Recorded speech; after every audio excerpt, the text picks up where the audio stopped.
ओम शांति। मुरली है 23 अगस्त 2024। बाप दादा के मधुर महावाक्य। मीठे बच्चे, दुख हरता सुख करता बाप को याद करो तो तुम्हारे सब दुख दूर हो जाएंगे। अंतमति सोगति हो जाएगी। दुख हरता सुख करता बाप को याद करो तो तुम्हारे सब दुख दूर हो जाएंगे। अंतमति सोगति हो जाएगी।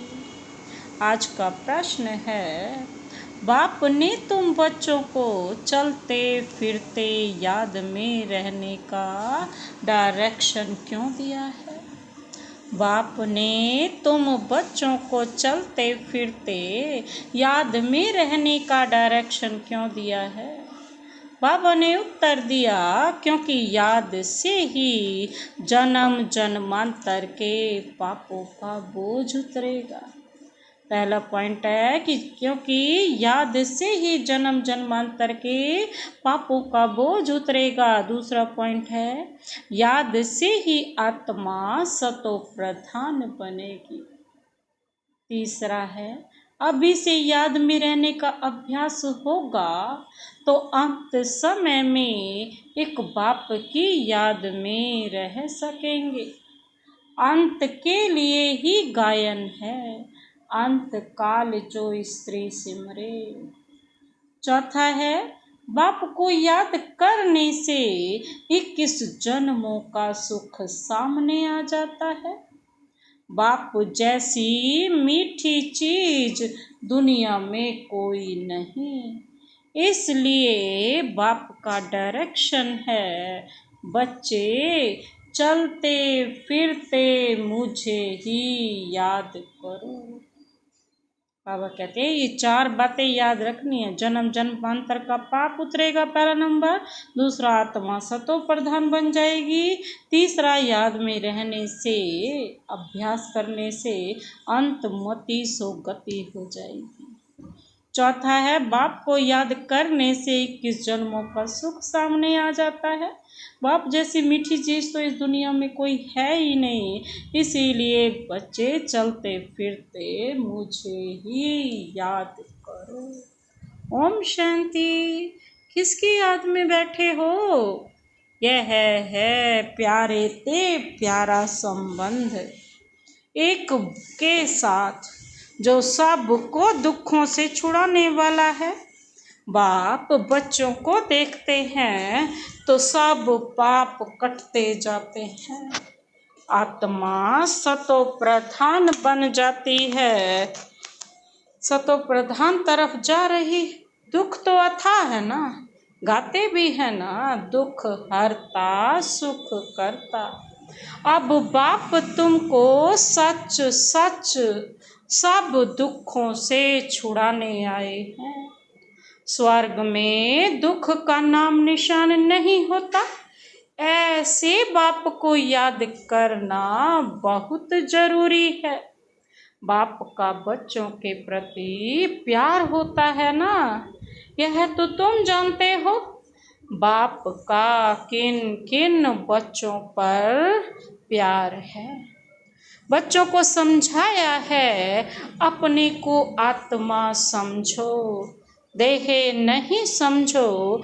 जो अच्छे रतन हैं वह बाप को चलते फिरते याद करते हैं। यह भी क्यों कहते हैं? क्योंकि तुम्हारा जन्म जन्मांतर से पापों का घड़ा भरा पड़ा है, तो इस याद की यात्रा से ही तुम पाप आत्मा से पुण्य आत्मा बन जाएंगे। यह भी तुम बच्चे जानते हो कि यह पुराना तन है। दुख आत्मा को ही मिलता है। शरीर को चोट लगने से आत्मा को दुख फील होता है। आत्मा कहती है, मैं रोगी दुखी। यह है दुख की दुनिया। कहाँ भी जाओ दुख ही दुख है, सुख धाम में तो दुख हो न सके। दुख का नाम लिया तो गोया तुम दुख धाम में हो, सुख धाम में तो जरा भी दुख नहीं। समय भी बाकी थोड़ा है, इसमें पूरा पुरुषार्थ करना है। बाप को याद करने का जितना याद करते रहेंगे, उतना सतो प्रधान बनते जाएंगे। पुरुषार्थ करके बाबा कहते अवस्था ऐसी जमानी है, जो तुमको पिछाड़ी में सिवाय बाप के कुछ याद ना आए। एक गीत भी है, अंत काल जो स्त्री सिमरे। बाबा कहते हैं यह अंत काल का है ना, पुरानी दुनिया दुख धाम का अंत है। अभी तुम बाबा कहते कहाँ जा रहे हो, सुख धाम चलने का पुरुषार्थ करते हो। तुम शूद्र से ब्राह्मण बने हो, यह तो याद रहना चाहिए ना। शूद्र को है दुख, हम दुख से निकल फिर अब चोटी पर चढ़ रहे हैं। तो एक बाप को याद करना है, मोस्ट विलवेड बाप है। उनसे मीठी चीज कौन सी होती है, आत्मा उस परम पिता परमात्मा को ही याद करती है ना। सब आत्माओं का बाप है, उनसे मीठी इस दुनिया में कोई चीज हो न सके। इतने सब ढेर बच्चे हैं, कितने में याद आते होंगे, सेकंड में।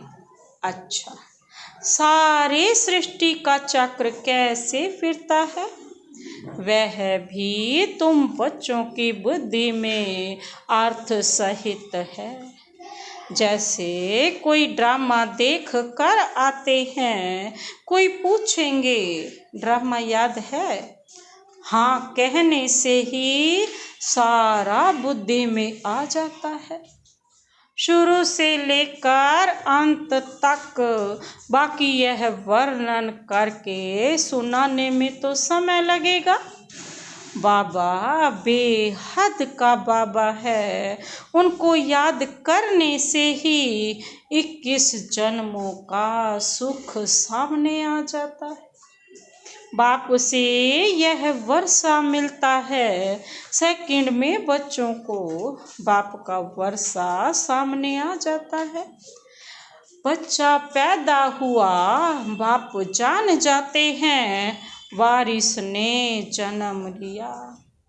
सारी मिल्कियत याद आ जाएगी। तुम भी अकेले अलग अलग बच्चे हो, अलग अलग वर्षा मिलता है ना। बाबा कहते हैं अलग अलग याद करते हो। हम बेहद बाप के वारिस हैं, हम बेहद बाप के वारिस हैं। तो बाबा क्या कहते हैं, बेहद बाप के वारिस हैं।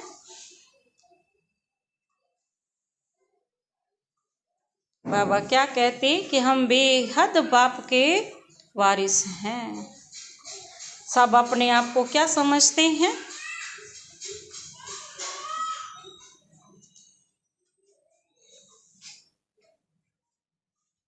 सारी मिल्कियत का वारिस ठहरा ना। बच्चों को बाप मिला और विश्व का मालिक बना। सेकंड में देरी नहीं लगती। बाप कहते हैं तुम अपने को आत्मा समझो, फीमेल मत समझो। आत्मा तो बच्चा है ना। बाबा कहते हैं हमें सब बच्चे याद पड़ते हैं। आत्माएं सब भाई भाई हैं। जो भी सब धर्म वाले आते वह कहते हैं सब धर्म वाले भाई भाई, परंतु समझते नहीं। अभी तुम समझते हो कि हम बाबा के मोस्ट बिलवेड बच्चे हैं। बाप से पूरा बेहद का वर्षा जरूर मिलेगा। कैसे मिलेगा, वह भी तुम बच्चों को सेकंड में याद आ जाता है। हम सतो प्रधान थे, फिर तमो प्रधान बने, अब फिर सतो प्रधान बनना है। तुम जानते हो बाबा से हमको स्वर्ग के सुखों का वर्षा लेना है। बाप कहते हैं अपने को आत्मा समझो, देह तो विनाशी है, आत्मा ही शरीर छोड़कर चली जाती है, फिर जाकर दूसरा नया शरीर गर्भ में लेती है। पुतला जब तैयार होता है तब आत्मा उसमें प्रवेश करती है, परंतु वह तो है रावण के वश, विकारों के वश जेल में जाते हैं, वहाँ तो रावण होता ही नहीं। दुख की बात ही नहीं, जब बूढ़े होते हैं तब मालूम पड़ता है अभी यह शरीर छोड़ हम दूसरे शरीर में जाकर प्रवेश करेंगे। वहाँ तो डर की कोई बात नहीं रहती है, यहाँ तो कितना डरते हैं, वहाँ निडर होते हैं। बाप तुम बच्चों को अपार सुखों में ले जाते, इसलिए इसे कहते ही हैं दुख धाम। बाप तो कोई तकलीफ नहीं देते हैं, भलग्रस्त व्यवहार में रहो, बच्चों को संभालो, सिर्फ बाप को याद करो। गुरु गोसाई सब को छोड़ो, मैं तो सब गुरुओं से बड़ा हूँ ना, वह सब मेरी रचना है, सिवाय मेरे और कोई को पतित पावन नहीं कहेंगे। नहीं, देवताओं को भी नहीं कह सकते सिवाय मेरे। अभी तुम बच्चे गंगा को पतित पावनी कहेंगे, वह पानी की नदियाँ तो सदैव बहती हैं, गंगा ब्रह्मपुत्रा आदि भी तो चली आती है, इनमें तो स्नान करते ही रहते हैं, बरसात पड़ती तो फ्लड आ जाती है। यह भी दुख हुआ ना, अथाह दुख है। बाढ़ में देखो कितने मनुष्य मर गए, सतयुग में दुख की बात नहीं, जानवरों को भी दुख नहीं होता, उनकी भी अकाले मृत्यु नहीं होती, यह ड्रामा ही ऐसे बना हुआ है। भक्ति में गाते हैं ना, बाबा आप जब आएंगे तो हम आपके ही बनेंगे, आते तो है ना, दुख धाम के अंत और सुख धाम के आदि के बीच में ही आएंगे, परंतु यह किसको पता नहीं सृष्टि की आयु कितनी होती है, यह भी नहीं जानते। बाप कितना सहज बतलाते हैं। आगे तुम जानते थे क्या कि सृष्टि चक्र की आयु 5000 वर्ष है, वह तो लाखों वर्ष कह देते हैं। अभी बाप ने समझाया है 1250 वर्ष का हर युग होता है। स्वास्तिका में पूरे 4 भाग होते दिखाते हैं, जरा भी फर्क नहीं होता। विवेक भी कहता है एक्यूरेट हिसाब होना चाहिए। पूरी में भी चावल का हांडा चढ़ाते हैं ना, तो पूरे 4 हिस्से आपे ही हो जाते, ऐसी युक्ति बनाई हुई है। वहाँ चावल बहुत खाते हैं, जगन्नाथ कहो या श्रीनाथ कहो, बात तो एक ही है, दोनों ही काले दिखाते हैं। श्रीनाथ के मंदिर में घी के भंडार होते, सब घी की तली हुई अच्छी अच्छी चीजें मिलती हैं। बाहर में दुकान लग जाते हैं, कितना भोग लगता होगा। सब यात्री जाकर दुकानदारों से लेते हैं। जगन्नाथ में फिर चावल ही चावल होते हैं।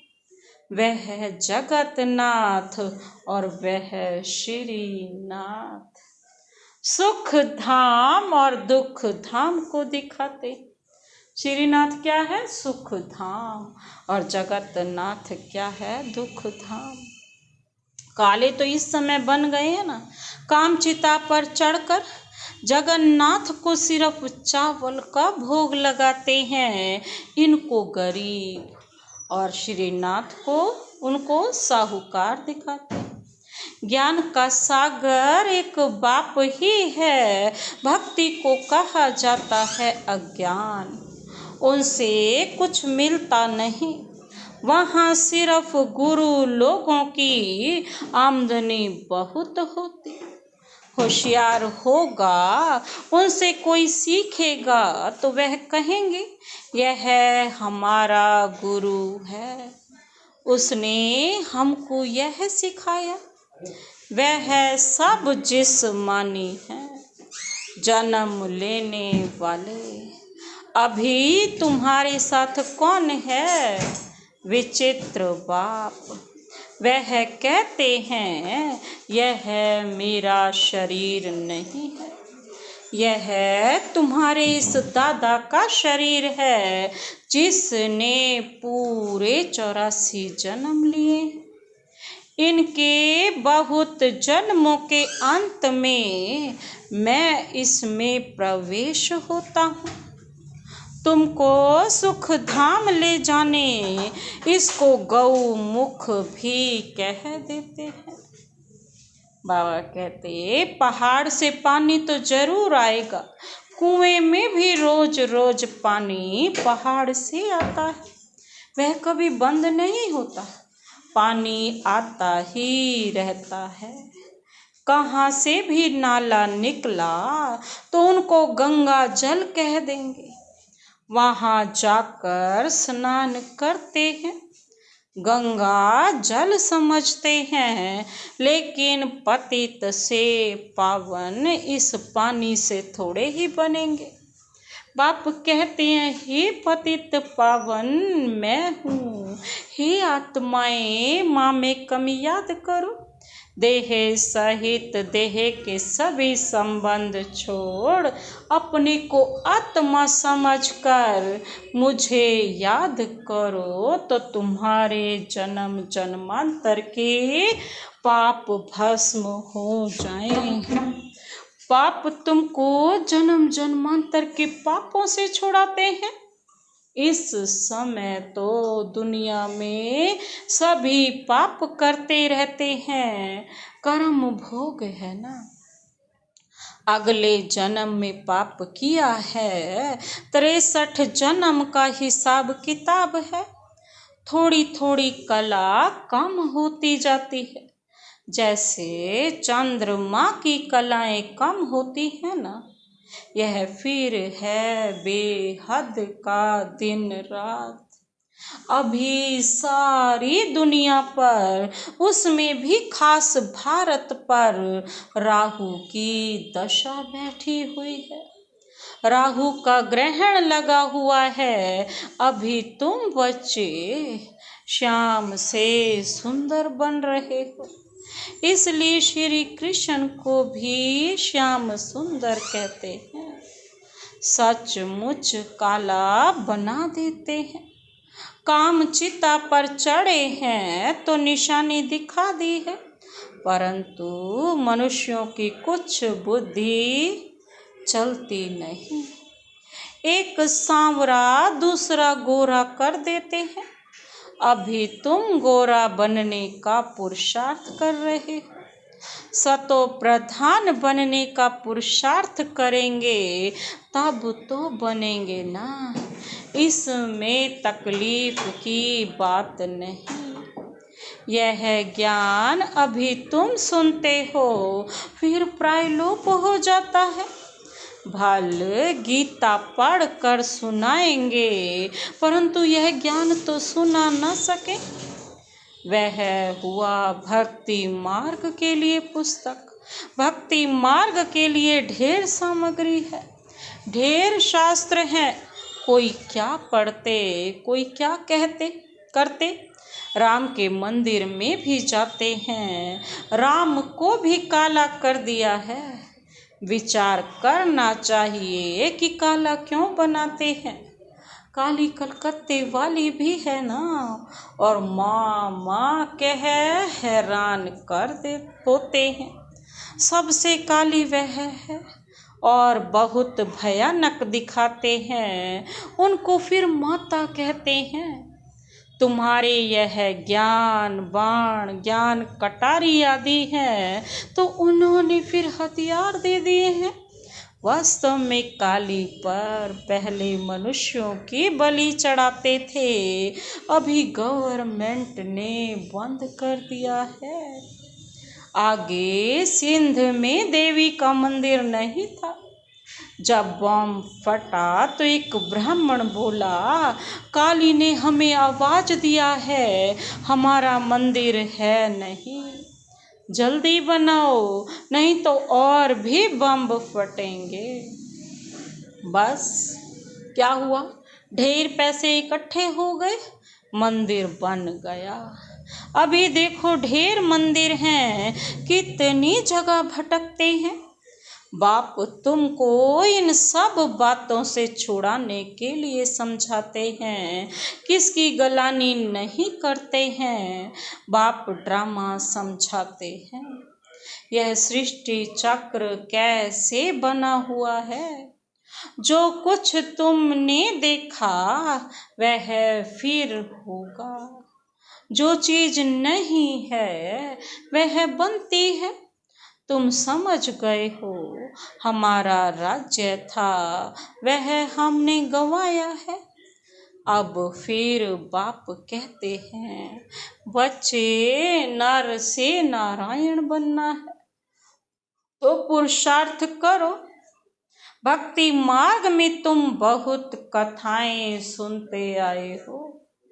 अमर कथा सुनी फिर कोई अमर बने?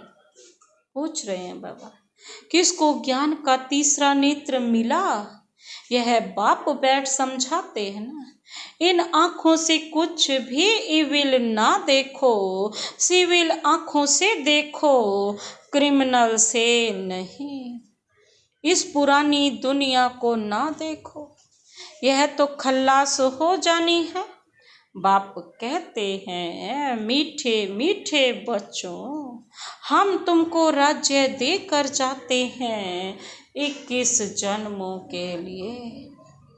वहाँ और कोई का राज्य होता नहीं, दुख का नाम नहीं। तुम बड़े सुखी और धनवान होते हो, यहाँ तो मनुष्य कितना भूख मरते रहते हैं। वहाँ तो सारे विश्व में तुम राज्य करते हो। कितनी थोड़ी जमीन चाहिए, छोटा बगीचा, फिर वृद्धि होते होते कलयुग अंत तक कितना बड़ा हो जाता है, पूरा बगीचा ही। और 5 विकारों की प्रवेशता के कारण वह कांटों का जंगल बन जाता है। बाप कहते हैं, काम महाशत्रु है, इनसे तुम आदि मध्य अंत दुख पाते। ज्ञान और भक्ति को भी अब तुमने समझा है। विनाश सामने खड़ा है, इसलिए अब जल्दी जल्दी पुरुषार्थ करना है। ऊपर से कपड़े तो ले आ, बाहर पड़े हैं। नहीं तो पाप भस्म नहीं होंगे। बाप की याद से ही पाप कटेंगे। पतित पावन एक बाप ही है। कल्प पहले जिन्होंने पुरुषार्थ किया है वह करके ही दिखाएंगे। ठंडे मत बनो, सिवाय बाप के और कोई को याद ना करो। सब दुख देने वाले हैं, जो सदा सुख देने वाला है उनको याद रखो। इसमें गफलत नहीं करनी है। याद नहीं करेंगे तो पावन कैसे बनेंगे। अच्छा, मीठे मीठे सिकिल दे बच्चों प्रति मात पिता बाप दादा का याद प्यार और गुड मॉर्निंग। रूहानी बाप की रूहानी बच्चों को नमस्ते। हम रूहानी बच्चों की रूहानी बाप दादा को नमस्ते नमस्ते नमस्ते, गुड मॉर्निंग। शुक्रिया बाबा, शुक्रिया। धारणा के लिए मुख्य सार है, पहला पॉइंट है, इन आँखों से इविल नहीं देखना है, बुरा नहीं देखना है। बाप ने जो ज्ञान का तीसरा नेत्र दिया है उस सिविल नेत्र से ही देखना है। सतो प्रधान बनने का पूरा पुरुषार्थ करना है। दूसरा पॉइंट है, गृहस्थ व्यवहार को संभालते हुए प्यारी चीज बाप को याद करना है। अवस्था ऐसी जमानी है जो अंत काल में एक बाप के सिवाय दूसरा कुछ भी याद ना आए। गृहस्थ व्यवहार को संभालते हुए प्यारी चीज बाप को याद करना है। अवस्था ऐसी जमानी है जो अंत काल में एक बाप के सिवाय दूसरा कुछ भी याद ना आए। आज का वरदान, वरदानी हाथ सदा अपने सिर पर अनुभव करते हुए यह वरदान अपने में समाते हैं। अपनी श्रेष्ठ वृत्ति द्वारा विश्व का वातावरण परिवर्तन करने वाले आधार मूर्त भव। अपनी श्रेष्ठ वृत्ति द्वारा विश्व का वातावरण परिवर्तन करने वाले आधार मूर्त भव। आप बच्चे सिर्फ अपने जीवन के लिए आधार नहीं हो, लेकिन विश्व की सर्व आत्माओं के आधार मूर्त हो। आपकी श्रेष्ठ वृत्ति से विश्व का वातावरण परिवर्तन हो रहा है। आपकी पवित्र दृष्टि से विश्व की आत्माएं और प्रकृति दोनों पवित्र बन रही हैं। दृष्टि से सृष्टि बदल रही है। आपके श्रेष्ठ कर्मों से श्रेष्ठाचारी दुनिया बन रही। अभी जब आप इतनी बड़ी जिम्मेवारी के ताजधारी बनते हो, तब भविष्य में ताज तखत मिलता है। आज का स्लोगन, सर्वशक्तिमान बाप को अपना साथी बना लो तो कोई भी विघ्न आपको रोक नहीं सकता।